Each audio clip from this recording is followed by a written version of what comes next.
This is Anatolia, but what language they speak here depends on where, or rather when you are in time.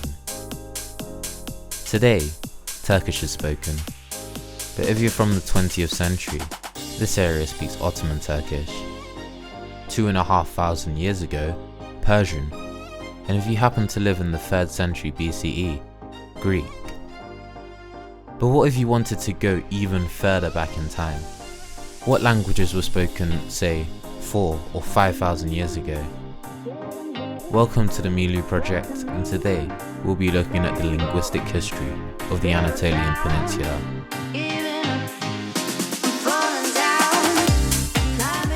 Our story begins long ago, about 10,000 years ago, when a group of Neolithic farmers banded together to form the Hatians.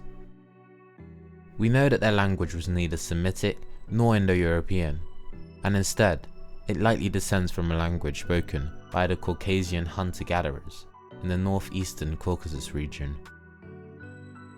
A lot remains shrouded in mystery when it comes to Hatian. It had ergative-absolutive alignment, was agglutinative in morphology, and used a lot of prefixing. But apart from that, a lot about the language remains speculative.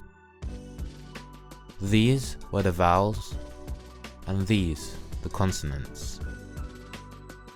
But it's not all doom and gloom, because from some bilingual inscriptions, here are some words whose meaning we've been able to ascertain.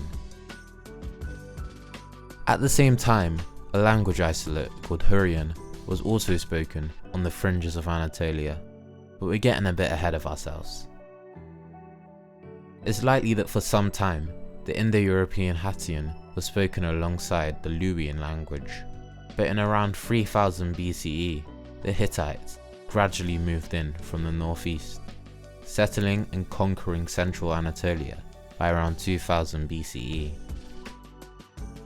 Quite quickly though, the Hittites merged in with the native Anatolian population.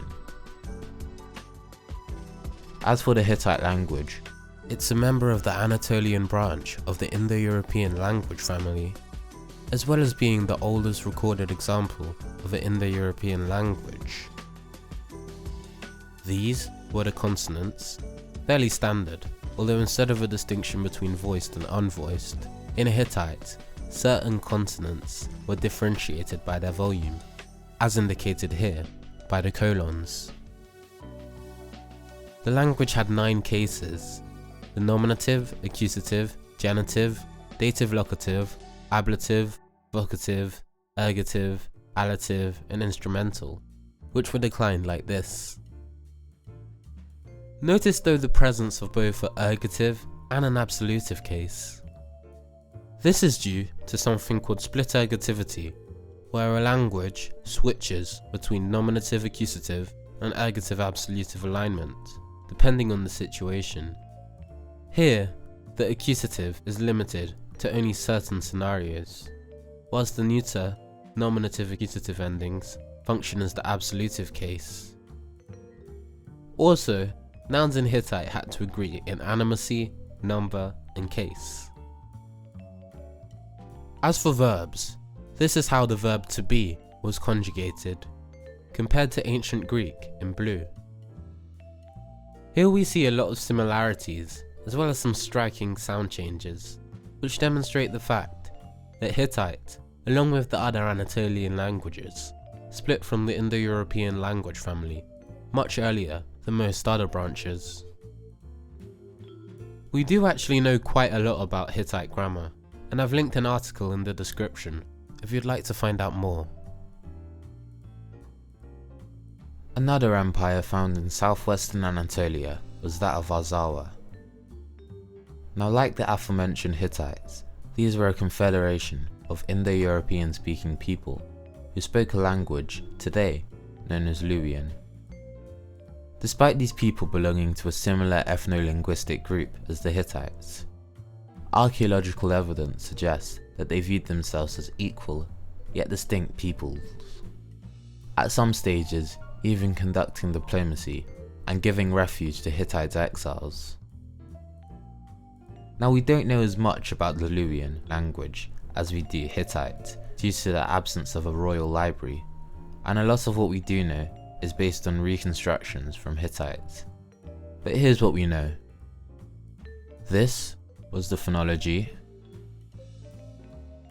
Luwian also exhibits rhoticization, where the D, L, and N sounds all become R in certain situations. In terms of grammar, Luwian had just the present and the past, with the present also being used to express future events, as well as two moods, the indicative and imperative. It also had SOV word order. And for the nouns, Luwian had two grammatical genders, animate and inanimate. These cases, as well as two grammatical numbers, singular and plural, as shown here. This was all, however, brought to an abrupt finale when something momentous, civilization ending, struck the world. The Bronze Age collapse. Brought about by the mysterious and equally elusively named Sea Peoples, Hatti, the Hittite Empire, collapsed into a number of independent city-states. To fill the power vacuum, various settlements of Ionian Greeks emerged on the western coast of Anatolia, as well as the Phrygians in central western Anatolia, and the Lydians, who up to about the 7th century BCE ruled most of Anatolia. Now in terms of the Phrygians, their language was Indo-European, distantly related to Greek and Armenian, which at the time represented somewhat of a dialect continuum. And although it's poorly attested, we know it had typical Indo-European grammar, with conjugations and declensions quite similar to ancient Greek. In the late 6th century BCE, Anatolia came under the rule of the Achaemenids, led by their mighty leader, Cyrus the Great. These people spoke Old Persian, a language of the Indo-Iranian branch of the Indo-European language family. This was the phonology, which isn't too far from Avestan or Sanskrit, these being the vowels. And in terms of grammar, Old Persian had 3 grammatical genders, and 3 types of grammatical number. Here is how the verb to be was conjugated, compared to Greek in blue. We also know that like many of the civilizations in Mesopotamia at the time, the Achaemenids used cuneiform as their writing system. At the same time, Greek was becoming increasingly widely spoken, especially in coastal areas. This Greek influence was accentuated during the next 300 years of Greek rule, but gradually it became the lingua franca. Finally, at the end of the 1st century BCE, Anatolia became a Roman province. However, despite the Romans' best efforts, Greek was still widely spoken and continued to be throughout the Roman and subsequent Byzantine empires, without much interruption. I should mention though that during the Byzantine era, Koine Greek was made the official language, reflecting the dialect spoken by most of the empire's inhabitants. However, all of that was gradually brought to an end in 1071, when waves of Seljuk Turks, originating from the area to the east of the Caspian Sea, moved into central Anatolia. These Turks spoke a Turkic language, specifically Old Anatolian. It should also be mentioned that it was around this time when the Indo-European speaking Kurdish began migrating to the east of Anatolia in great numbers. Eventually, with the final collapse of the Byzantines in the west, by the mid-1400s the area came to be ruled by the Ottoman Turks, who spoke Ottoman Turkish. Nothing much happened, linguistically speaking, for the next few centuries. Then, following the collapse of the Ottoman Empire, the Republic of Turkey was established by this guy, Mustafa Kemal Atatürk. a revolutionary leader who brought radical changes to the region. Among his policies included industrialization, westernization, and secularism. And this also applied linguistically, with a key objective of his being to modernize the Turkish language. You see, in the 1920s, Turkish was written using the Arabic script, which, although great for Semitic languages, didn't fit well with Turkish phonology. For example, this character, va, could represent the consonant v, as well as all of these vowels, which would have obviously been of great confusion. So in 1928, the modified Latin script was introduced, and in order to better reflect the phonology of Turkish, it got rid of the Q, W, and X, as well as adding in some additional glyphs, as shown here in red.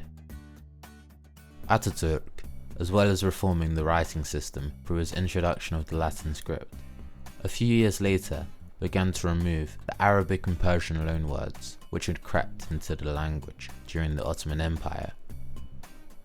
All this was done in a wider scheme of Turkification and the hope of increasing literacy rates. But how on earth do you convince 13 million people to just forget how to read and write, learn a foreign writing system, then abandon half of their words? Well, the answer lies in the Language Commission, led by a team of linguists and politicians who were tasked with the removal of hundreds of mainly Arabic and Persian loanwords from the language. All this kinda resulted in a mini crisis, where journalists, in order to avoid loanwords, were told to make up words on the spot, where a Turkish equivalent didn't exist. This crazy situation lasted for a few decades, until gradually loanwords were accepted again. For this reason, the Turkish of the early Republic, Ottoman Turkish, and modern Turkish are quite different from each other. These changes meant that Ottoman Turkish was and still is somewhat inaccessible to your average Turk, in the sense that most people can neither read the Arabic script nor understand a significant number of Arabic and Persian loanwords. However, overall these language reforms were largely successful in procuring a new, more functional writing system for the language, as well as replacing many loanwords for native terms. And there you have it, the linguistic history of Anatolia. If you found this video informative, don't forget to like, subscribe, and tune in next week.